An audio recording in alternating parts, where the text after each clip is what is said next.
It's a massive pleasure to speak with someone who plays a prominent role on sports broadcasting on Merseyside. And today I'm very pleased to be joined by BBC Radio Merseyside commentator and presenter James Mountford, who, as he's due to go on air in the next hour or so, may have to depart early, pending any breaking news. But nonetheless, James, I'm really looking forward to having this chat. How's things with you? Obviously with the new season coming and things like that. Oh, Max, it's brilliant to be here. Thanks so much for asking. If the red light should go off at any minute, I'll let you know. I think anyone who works in the industry would say from the outside in that the thought is, or perhaps the tendency is, the summer can be a bit of downtime and a rest. And granted, it's not quite the same intensity with the games, which in the thick of November can be quite relentless. But even so, we all know the big story this summer, of course, and that's kept us on our toes. And I'm not talking about England being in the final of the Euros. That's obviously been a busy one too. But it's certainly been one story after another. And obviously we might get to talk a little bit about it, but there's been one story in particular on Merseyside which has dominated, I think, everybody really. It doesn't matter what perspective you come from. So that has certainly kept us on our feet, kept us on our toes. But the summer can also be a time from a broadcasting point of view, and I'm sure the paper lads would say the same, where you can give a little bit more time to perhaps a few of the minority sports. And we at Radio Merseyside have given time, particularly with it being an Olympic year. We've managed to talk to a couple of the hopefuls going out as well.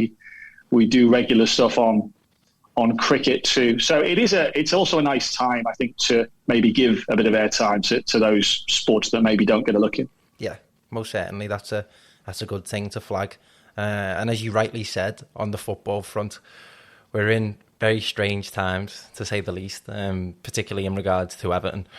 You were telling me earlier on Twitter that you've been working in the bubble of Merseyside football since 2014, which, in retrospect, looking back, I feel like was a really exciting time for both Everton and Liverpool. Everton looked reinvigorated and a club on the up under Roberto Martinez in his first season, and on the other side of Stanley Park, Luis Suarez was having a career-defining season with Liverpool. They have obviously made a series of decisions at different levels of the football club, which has led them to massive success under Jurgen Klopp. And in regards to the decision-making at Everton, one would say it might be a different story. But before touching on that massive story this summer, what have you made of covering Everton over those 7 years? That's a massive question, isn't it? In 7 years, a lot's happened. I mean, I think you're right. But going back to 2014, Everton were almost tiki-taka, weren't they, under Roberto Martinez? And I think it was just exactly what the club needed after 6-7 years, maybe more, of David Moyes, and maybe in hindsight, things got a little bit stale, a little bit predictable.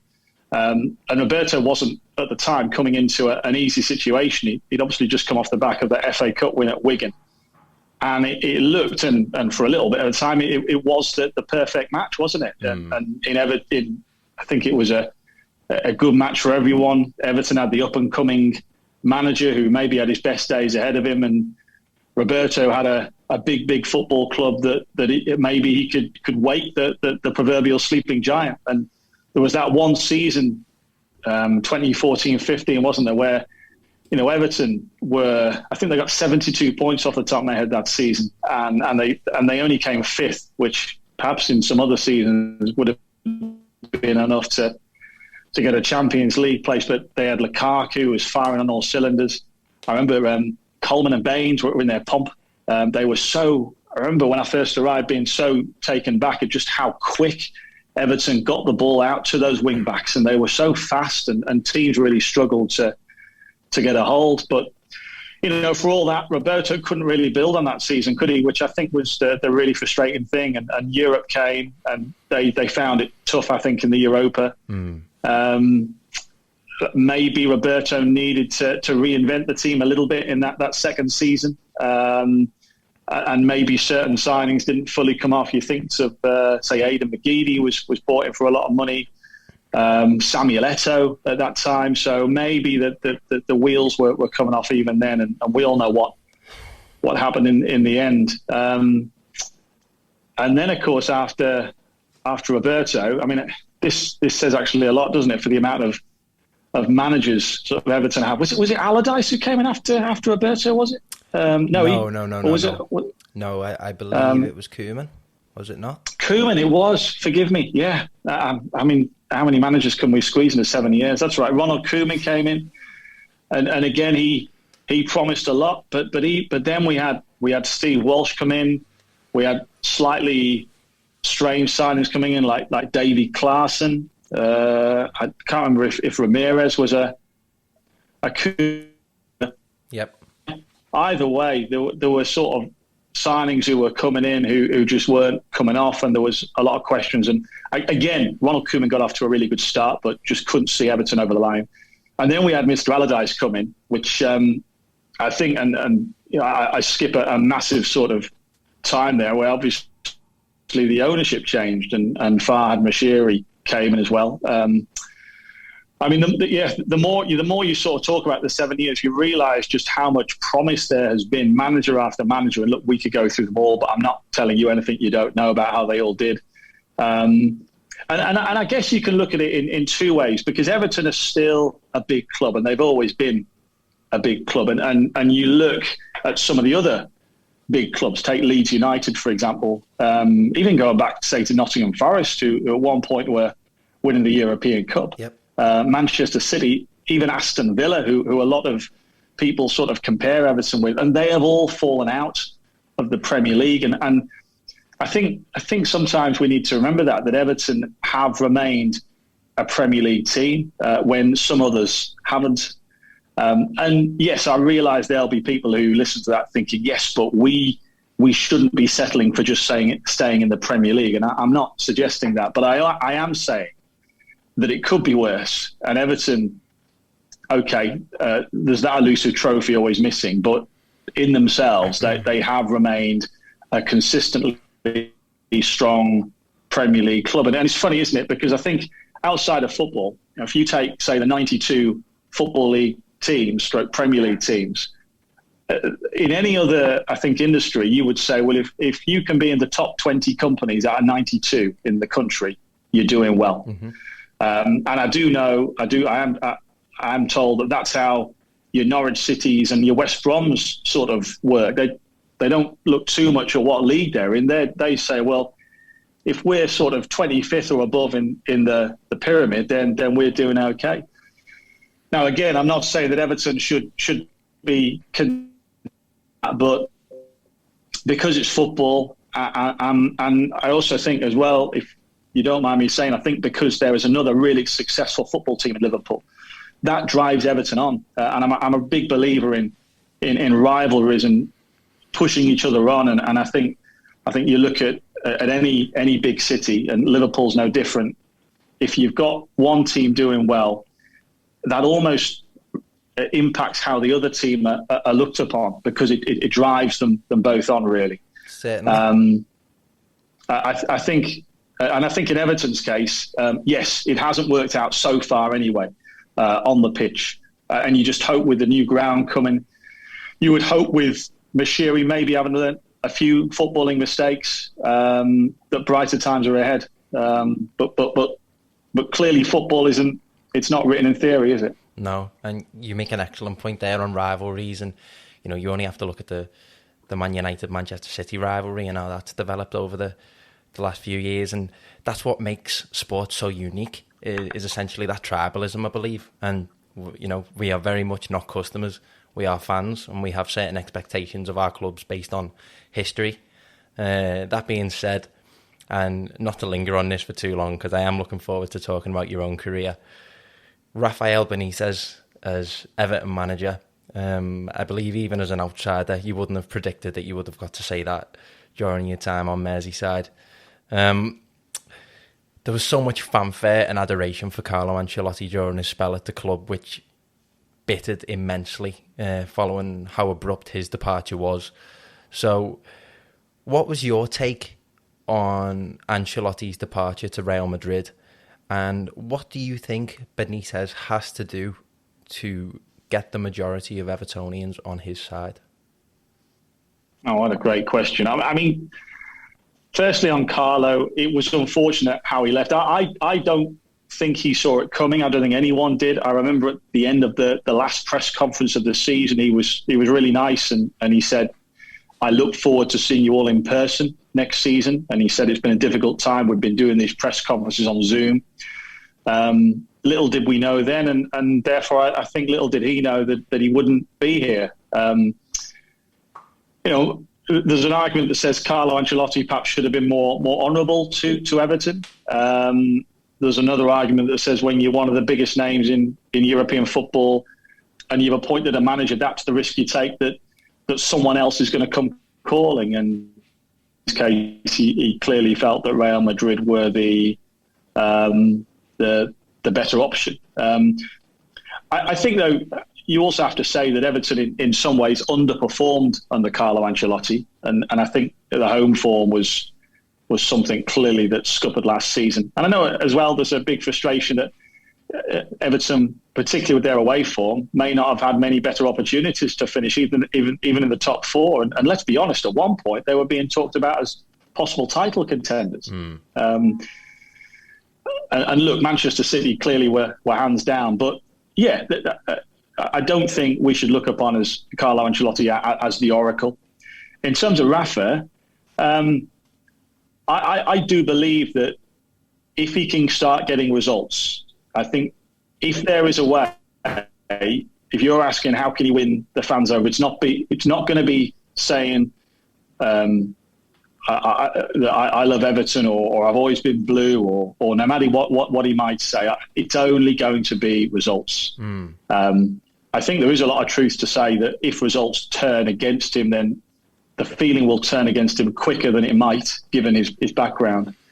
But if he can get onto a winning start, hit the ground running, and get Everton in contention, then I don't know why anyone would complain.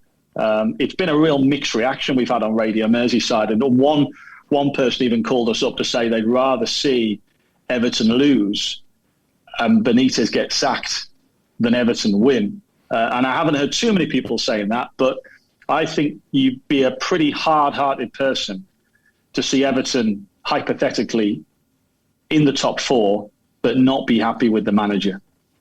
So if he wants to win the fans round, yes, there will be some who maybe will never be won, but for the ones he can win, he needs to get results.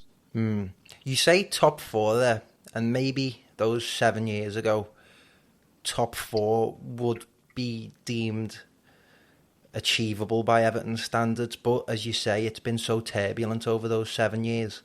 And, it's funny that you raised Roberto Martinez, because I remember he came into my uni as a guest speaker, and I asked him about his time at Everton, and he said straight up, Everton were a football club in dire need of a trophy. And I still believe that rings true today.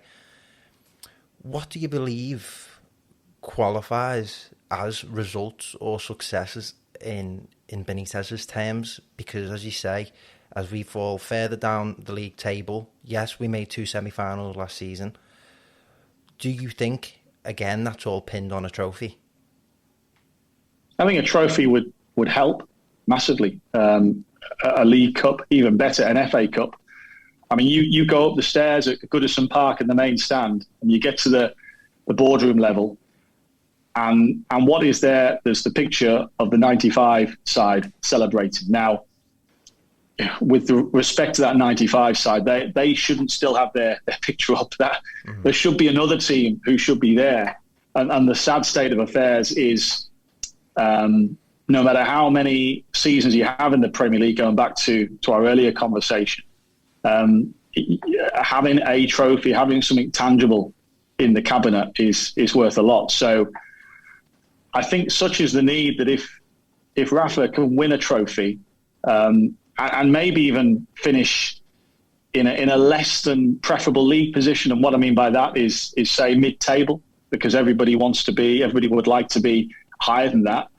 I think that can buy him time, because that's something that Everton haven't had for quite some time, as we well know. If it's not a trophy, I think top 6 would be a success. I think many Everton fans would take that now. Top 6 and no trophy for a first season would be excellent. Yeah, and certainly considering the competitive balance in the league, as you say, you know, around December of the season just gone, we were around, you know, top 4 title challenge, and you know, to think of that, how that fell away, it really is a shame. But away from the sport itself, whenever I record a podcast with someone, I always believe that I can come away from it learning something that I can apply to my own career, particularly when it's somebody in the sports realm, particularly sports broadcasting in this case, such as yourself. And as I say, you know, commentating on Everton has always been somewhat of a dream of mine. I was always, you know, I'm really keen to hear about your own path. As listeners know, I attended the University Campus of Football Business, who offer, you know, specific courses within the industry, whether you want to go into marketing or media or business or whatever. And it's great that things like this are available now for people to real sort of hone in and specialise in what they want to achieve in their career. But for yourself, I know the likes of sports journalism has always, you know, been there for people for take. But was sports something that you always had in mind that you were aiming for in your career? And was the path always readily available to you? Oh, great question. I mean, radio, yes. Sport was always a maybe. I got into radio originally because I wanted to be a music presenter. And I'll be as concise, not to bore you, but when I was in my teenage years, I just went to volunteer at a local radio station. I'm from Birmingham, so down there I volunteered at a station, started reading 60 seconds worth of sports bulletins for free on a Saturday morning, and then I'll be back at school the following week. And it's things like that that can just start something. So in my case, someone else on the radio station heard it and thought, oh, could you come and do something on my show as well? And before I knew it, I was doing sports bulletins on different programs. I was still working in for nothing. And I think that's the one advice I'd give to anyone really who wants to break into the industry. You're not going to have it given to you on a plate. You're going to have to work for it. And you're going to have to do a little bit maybe of the dirty side. And what I mean by that is going in for making cups of tea. I think the one thing to remember is that you are investing in hopefully a career. And then I guess I had a bit of luck. I remember one night, I used to go in every night to control a program that had been recorded. So my role was essentially just to sit in the studio while this show went out. And I got there one day, and this was the 90s when things were on these little tapes called DAT, D-A-T. And the tape had snapped. So I phoned my boss. I said, the tape snapped. Now, you imagine being woken up at 5 to 1 in the morning by some guy saying the tape snapped. What would you say? You just say, well, get off the phone as quickly as possible. I want to get some sleep. So he said, do the show yourself. So I did the show myself. And that was the bit of luck I had to prove, if you like, that I could be on the radio. And off the back of that, I managed to get a few more shows. From that, I managed to put a CV, a tape together, or these days be an MP3, and I sent it out to lots of different stations. And cutting a long story short, I managed to freelance at different stations in the area. And then I beyond school, and I went to university to study English, kept on during the holidays working in radio, which wasn't a bad holiday job looking back. And then I got a full-time job being a music presenter. But there were some fantastic music presenters out there. But for me, I wanted just a little bit more. And a sports job came up at a radio station in the Northeast called TFM at the time. And they wanted somebody who could do the sport but they could also be into too, and that sort of tick boxes for me. So I went there, did just over a year. I covered Middlesbrough and some of the smaller teams up there, Hartlepool United and Darlington. I then went back to Birmingham to work at a station called BRMB, where again I worked in news and also did sports. So I covered Aston Villa and Birmingham City and West Bromwich Albion. Very similar to Liverpool, actually, in a big city and very passionate about their sport. Mm-hmm. Went back up to the northeast to join the BBC station there, and then came to Merseyside in 2014. So, I've been in radio for pretty much 25 years, including the stuff I did voluntarily. Full-time, I've been in radio for 20 years. And I still say there's nothing like radio. Radio keeps getting written off, but you can have all the Spotifys and Amazon Musics and what have you, but they don't have a personality. You can choose all the music you want to listen to, and yes, maybe they have a more tailor-made choice than, say, a Radio City or Radio Merseyside, but they don't have a personality. And you can't phone Spotify after seeing Everton win 2-0 in a derby game and say how great it is. And that's why I think radio, and local radio in particular, I think will live on for a long time. That's a very good point, and something that I maybe want to touch on later in regards to the evolution of broadcast into the forms of podcast now. But one thing I did want to ask is that night where the tape snaps or breaks, and it's, that moment where you need to rise to the occasion. Now, I know from my own experiences that different skill sets are required for different platforms of media. The presentation of television, the timing and the execution of your voice on radio. I guess, in a sense, they all do lend to each other. And again, that's part of the reason why I love podcasts. But for you, particularly from that moment on, where you've had to, put your nerves to one side and host this show, what would you say your best skills have been that have served you well, and what skills do you feel like you've worked and developed over time? I think it's twofold. I think any good radio presenter has to, and I say this, and there are many better radio presenters than I will ever be. But I think one of the skills is actually relatability. And I've been a football fan. I've wanted to phone radio stations in the past, and I've felt all the emotions that a football fan has felt. So I think once you get an understanding of that helps. It's a little bit like, could I host a political phone-in? Possibly. I could give it a go, but I've got more of a passion for football than I have for politics, and I think that helps. It's just having that passion. It's not something you would learn, as you well know. You yourself have a passion, and you're doing it in this podcast, and you can bring that to the floor, and then you've got to marry it up, I guess, that passion with the professional skills, and that sometimes just comes by practice. There's editorial skills as well. You've got to, any journalist will know you've got to know your law, for example. You can't just go on the radio and say whatever you want. You've got to be aware that when a caller comes on air, they could potentially be saying anything. So you've got to know what the limits are and what they can and can't say. Again, because football's an emotional business, and someone phones up and says the referee's a cheat. Well, again, is that an opinion? Is it fact? It's a bit of a grey area, and sometimes you have to sort of guess where they're coming from, really, for that particular example. So all those things combined, you throw them all in the melting pot, and you come up with what you hope is a deep broadcast, but ultimately and this might be a cliche, but particularly in phone and radio, is you're nothing without the listeners, and that's what you need, because what they don't want to hear is you talking to yourself for an hour. My wife would tell you that. So you have to make yourself, I think, relatable, so people feel like they can phone you and talk to you as your mate, albeit on a platform which is subject to certain rules and guidance.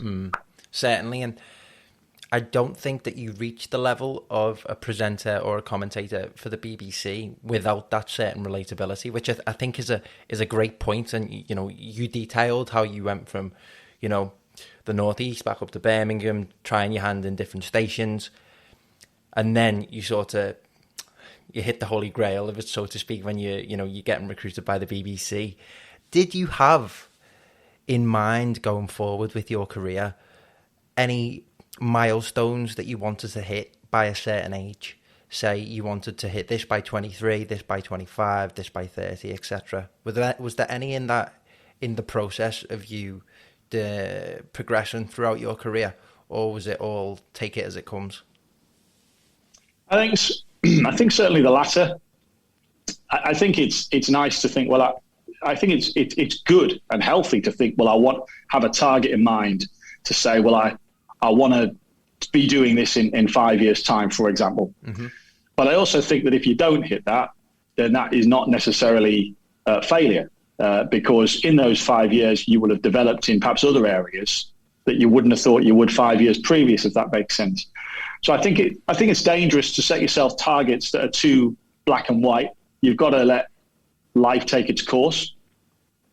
But having said that, of course, it's good to have targets. It's good to have ambitions. But no one person has ever had the same career track. Everyone brings a unique personality and skills to what they do, and everyone will take their own course, and that can be affected by many factors outside of work. So, yeah, have a goal, have an ambition, but don't be afraid to just let life take its course, really, because sometimes that's the most fun.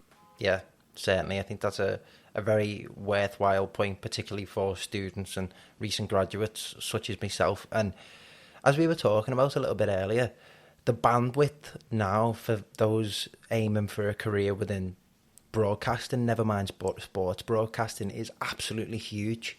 With the advent of digital and the internet and podcasts now, which is almost like a combination of television and radio, especially, if you've got video alongside your podcast, which I do believe is fundamental to any good podcast. I wanted to ask, as someone with so much experience within radio, and you hear so many different podcasts give the opinion that television's dying, radio is dying. I wouldn't be as binary, but do you believe that podcasts are a good means to attain a career within sports broadcasting? 100%, 100%. And podcasts have opened up the industry in so many ways. You can be anyone now and start a podcast. If you want a radio station, you've got to get a license. You've got to apply for it. You've got to get backing. You've got to have funds. If you want to start a podcast or even an online radio station, then you can do it from your bedroom. Mm-hmm. And it is such a valuable resource to be able to train and to, in some cases, you don't have to go any further than podcasts. The people at the top end of the game will have all they want in a podcast.